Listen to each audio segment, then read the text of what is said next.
Hi girls and guys, welcome back to the channel. We have got a car that we don't normally get in, a VW Beetle. Very nice. This one is the 1.4 TFSI engine, and it sounds terrible.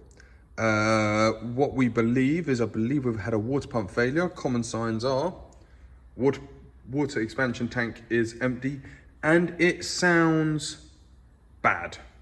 Really, really bad. Gonna start it up and show you for demo purposes only. Got a nice little rattle from it. Before people ask, because a lot of people have asking what the mileage is, it's on 73,000. But if you hear it, it sounds like it's smashing around. Hold on.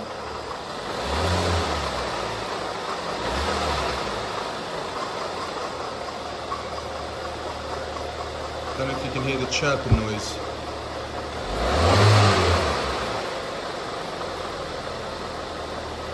Okay, typically not doing it.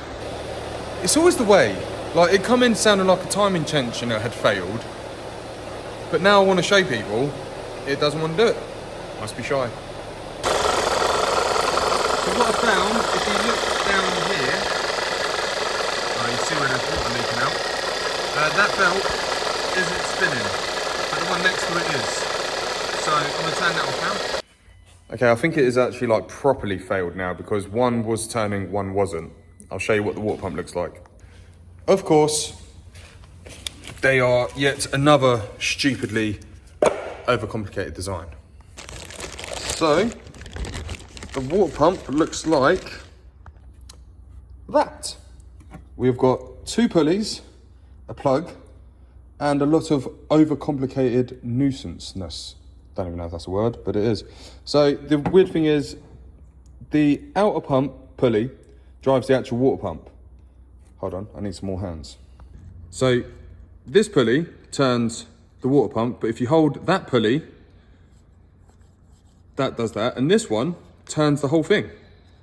So they can move independently, but this one isn't spinning with that one, but they should turn together, if you can see that. Both pulleys turn at the same time. So I think something in here is broken, which means that's not turning and it's leaking everywhere. A very pointlessly over-engineered water pump for no reason. The more I'm looking at it, the more I can't see a reason why they've made a water pump like this. Maybe someone can tell me in the comments, maybe it's clutched. Or maybe it's just over-engineered. Anyway, enough of working out why engineers hate mechanics. Let's get on and replace it. Never done one before. Probably never going to do one again. So what we're going to start with doing is locate your locking wheel nut. We've got to take the wheel off, probably got to take arch cut liner out, and drop the auxiliary belts. Auxiliary belt, there's another one. Don't know how to get the second one off. I know how to get the first one off. All right, arch liner is out. Multiple screws for just the arch liner. Now, there was a couple that I had to take out from the lower tray, which we've got to take out as well. As you can see, she is licking, dripping all over the floor. So I'm going to take this off. Then we've got this one here for the auxiliary belt. I'm going to try and pin it. So you can put a little pin through and hold it in place so life is easier when you go to refit. So let's hope that works. Okay, so this went down towards the front of the car, and the pin goes through there, and there's a hole just there for the pin to go through, and then you've got the belt off. Now let's get a good idea of how this belt goes, because we are going to need to refer to it. So it goes around water pump, let's get the spanner out of the way. It goes around water pump, under idler, over alternator, aircon, crank pulley, tensioner, background. I suffer with not being able to remember that, so I'll refer to that later. So with the belt off, you can see the water pump. Oh, hold on, there we go. Moving around like mad. The other pulley's still got the belt on it, but that's just spinning and smashing about. So yeah, not good. You can actually see, if you look at the back there, you can see the play in it and where it's been smashing about. So that just freewheels, and it shouldn't. So what we're going to do in order to get this off, I'm going to probably take this boost pipe off, which is clip, Torx, and something up the top, another Torx bolt on the side. There is a cover holding it. I don't know what this cover goes to, but I've got to take that off as well and find out where the other belt goes. So, not too bad. So from the top, there was another Torx that goes down there. Undone the jubbly from the throttle body. I'm gonna take that whole pipe down. I'll probably have to take it apart in bits because I don't think it's gonna come down. You've also got a clip that sits here that you got to undo to relieve this pipe from it. So once we get that whole boost pipe out, we can then get more access to stuff. Okay, we've removed the big plastic thing at the back here. There is a tensioner for the secondary belt there. I've already pinned it, but what I'm gonna do is take the tension off completely because it is a little bit too tight and I need to get to that bolt there. I'm just gonna get the belt off. I've not got the right pin holding that tensioner back, so if I just undo it, I'll just have more working space. That way I can get the belt off properly, investigate the belt and check it, and have more space to remove the Torx bolts. I believe there's only a couple that hold this on, and then we can find out what's really happened with it. So the 2 bolts for the tensioner, or the secondary tensioner, are, I don't actually know which size they are, I'll let you know. Progress is being made. So I've undone that bolt, which is good, and then I can't seem to get this belt off. It is tight. But then I was having a panic because around here, if I zoom in a little bit, there looks like there's a bolt. And I was thinking, oh, please don't let that be the bolt to get it off because I'm struggling to get the belt off and it was just gonna make the day bad. However, I was indeed wrong. Bolt number 2 is up here somewhere, like literally where my finger is there. And then bolt number 3 is at the top here. Let's see if I can get the camera in.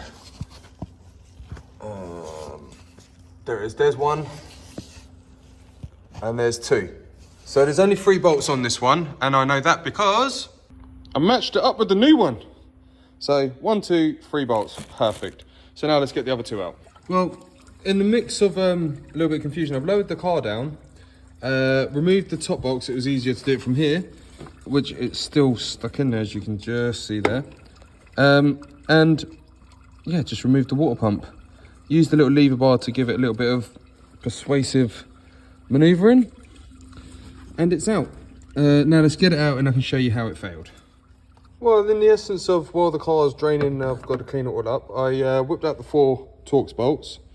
And this is that, basically. That feels terrible. There's play in the bearing here, so I think it's just bearing failure. But at the same time, that one just spins freely, where in this one, it spins, nearly spins the whole unit. Yeah, that spins weirdly. That one spins the whole thing. But I don't really know, yeah, that internal bearing has failed. I was expecting something to be snapped in there, I'm not going to lie. But loads of play. Just feels horrible, really. And you can see where it's been smashing into itself and spitting all the antifreeze out. So that's what these look like split apart. Still putting it down to being far too over-engineered. You see where it's actually worn. So yeah, that's what they're like. Now while I'm here, I'll take the new one and get ready to fit it. So I tried to fit it with the belt on, didn't go. It was just pulling it too much because I put the belt on that and that. So now I'd rather fight to get the belt on to make sure it's sealed properly, because when I thought I'd bolted it up, I'd just put some water in and it leaked straight out because it wasn't sealed correctly. So now I had to take it all off, take the belt off, and now we've got to put the belt back on. But as you can see, it has now sealed nicely. I have put a bit of silicone sealant on it as well because I wasn't sure if I'd damaged the gasket, but I don't think I had. I've just done it just to be sure as a backup, so to speak. Sometimes I do, sometimes I don't.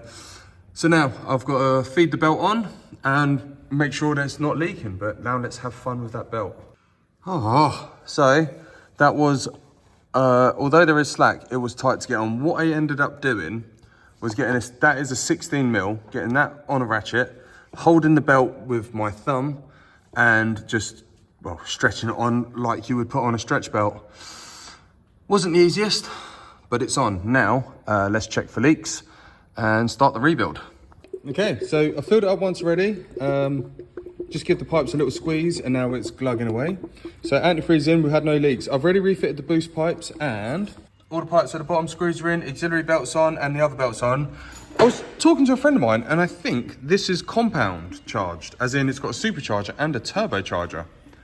I have no clue. Some of these were. I only really know one vehicle that had that, and that was the EOS. Still need to put this bracket on and stuff like that. So I'm going to keep this topped up and make sure everything's all good, get it ready to bleed, and fit the rest of the pipes and stuff like that. I did have to take this silicone tube off, rubber off here, to get that to fit, because it come out that way, didn't go in that way. So yeah, refit everything, and then we'll get it running. Okay, so that's back on, clip down there, that goes in there. That does go in there, and we are now bleeding. So I'm gonna put the under trays on and everything while it's running, just so you see it bubbling away, just so it just helps get up to temperature. But there's no noise, so I'm happy. Okay, so this is all done. Temperature's good. Fans kicked in. It's all up to temperature. And we've got heat inside. So this one is done.